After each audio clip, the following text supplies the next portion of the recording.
Le climat est extrêmement tendu au Proche-Orient. Plus de 1000 roquettes tirées vers Israël.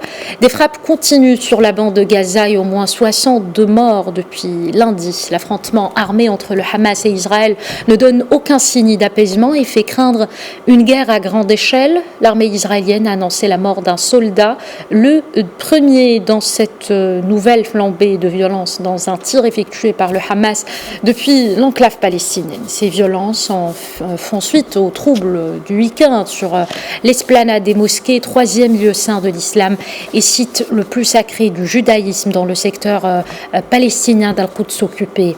D'après le ministre israélien de la Défense, Benny Gantz, aucune trêve n'est envisageable tant qu'un calme durable n'est pas assuré.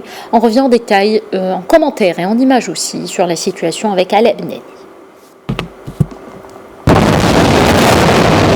Israël s'attaque à des immeubles du centre-ville de Gaza. La plupart abritaient des civils, voire des sièges de médias locaux et étrangers. Le quartier général de la police de Gaza a également été rasé. On compte déjà plusieurs dizaines de morts dans le territoire sous blocus. Netanyahou poursuit dans sa logique d'escalade. Le Hamas et le terrorisme vont payer un prix très lourd pour leur comportement belliqueux. Leur sang coulera encore et encore. En représailles, le Hamas et les autres mouvements de la résistance palestinienne ont tiré plus de 1000 roquettes en direction des différentes villes israéliennes.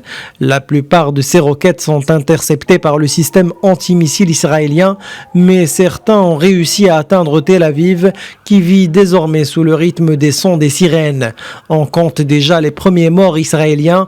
Pour le Hamas, c'est la réponse du berger à la bergère. Si Israël veut qu'on poursuive ces échanges de tirs, eh bien c'est ce qui est en train de se passer. Par contre, si Israël veut arrêter, nous arrêterons aussi. Ôtez votre main de Jérusalem et tout se passera bien.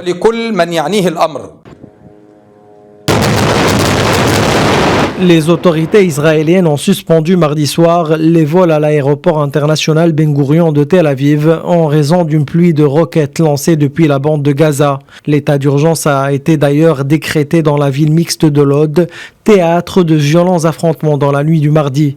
L'ONU a appelé à une désescalade immédiate et craint une véritable guerre qui risque de déstabiliser la région.